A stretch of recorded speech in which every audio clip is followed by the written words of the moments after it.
Taxes, they are just dreadful. There's no doubt about it. That's why it's a good thing you have someone like me who can help you understand how you can deduct your vehicle in your solo business. This is geared specifically towards solo business owners, sole proprietors, solo S-Corp owners, whatever it may be, understanding when it makes sense and how it makes sense to deduct the vehicle in your business. So what do we need to understand about this? Mainly, you have two options and you get to pick one of them. You cannot intermingle them. There is no additional information to be had here. You get to choose the mileage rate or the actual expense rate. And people conflate this all the time. I'll see income statements with a bunch of actual expenses on them, and then they want to take the mileage deduction as well, and it just kind of throws everything off, because if you take the mileage deduction, now you have a bunch of crap in your income statement that doesn't make sense, that you don't actually get to deduct. It's a mess to truly understand where your performance lies at the end of the day. So we want to understand what are the options we have and how do they actually get calculated. You have two options. The mileage rate, or the mileage method, is the first one. This is the most common one probably. It's the easiest one to go about it, and that's certainly a factor in deciding which one to use, is simplicity. And the mileage certainly has that going for it. What do we have here then? There's a mileage reimbursement rate that everybody is subject to, essentially. You get this, if you choose to go this method, you get this rate as a deduction if you're using a vehicle in business. And for 2026, that amount is 72 cents and a half. Nice, goofy little number there, but 72 and a half cents is the reimbursement rate for 2026. Meaning any mileage you have is going to get multiplied by that rate there to generate the deduction you get. In this case, what we want to be tracking in both circumstances, this is the one thing it does share, is that you need to be tracking your business miles, B, versus your total miles, tote. That is what's going to drive both of these calculations. In this mileage here, let's say our mileage rate, let's say we drove 5,000 miles for business, please work pen, and we drove 10,000 miles total for the year. Mostly half of it's business. What does that mean? Well, in the mileage calculation, all you're gonna do is take your business miles and multiply it by this rate here.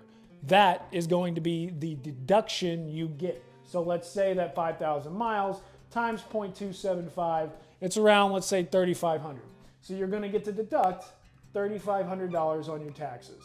And whatever that results in, if you multiply that by your tax rate, you'll find how much you can save in taxes ultimately.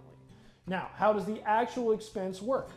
Completely different from the mileage method, because what goes into actual expenses? The actual costs that go into managing your vehicle and your car in your business. So in this case, this is where you would want to put all these items in your income statement. Your gas, your repairs, anything else, truly, let's not go through it all. Anything else that is attributable to a vehicle expense can now end up in this pool of costs. And for this case, let's just say it was $8,000. $8,000 total expenses that you spent on your vehicle. How do you get to the deduction amount? Well, we use the same methodology over here. Remember how I said that this is kind of the one thing these two methods share is this mileage rate here, but this is going to be a little more detailed, and that this $10,000 total now matters. How do we use that? Let's not rewrite everything. Let's just use the same amount here. We have the same usage rate in this example, but what we need is this percentage, 5,000 divided by 10,000, which backs your way into the business use percentage you have for your vehicle. In this case, we have 50%, meaning your deduction will be $4,000. So, pretty easy to see once you get to the end here. In this case, the actual expense would actually yield a little more in deduction for you. And the one bonus you have on top of that is if you're doing actual expenses, you get depreciation. We did not calculate that here, or we can assume that it's calculated in this 8,000, but that is one benefit you do have, is a little larger deduction using your vehicle. What that brings into play is depreciation recapture. If you take your vehicle out of your business too early, or if you sell it, or if you just stop using it for business, if you get under 50% usage based on this mileage, it gets taken out and that depreciation gets taxed back as depreciation recapture. Something you absolutely want to avoid if you can plan it. If you don't know how it works up front, it's going to be a trap for you. You're not going to understand how it works. Again, you're going to have a bunch of expenses in your income statement. You may not belong there. You're going to take depreciation that you don't understand is going to be recaptured when you go and buy another vehicle next year and use it for your business. You have to understand these things to understand which one of these is going to work best for you. In this case, the math proves out that the actual expenses is probably going to be a little bit bigger of a deduction, but is the administrative work something you want to be doing? Do you want to be tracking all of your gas, all of your repairs in a specific spot that you can hand off to your accountant so you can prove to them that you're using it for business expenses in that way? Or that you keep a mileage log that's going to show them that you're reaching these thresholds that ultimately allow you to take the percentage that we're talking about here. Those are things you have to do in order to maintain both of these calculations, but actual expenses requires a lot more work.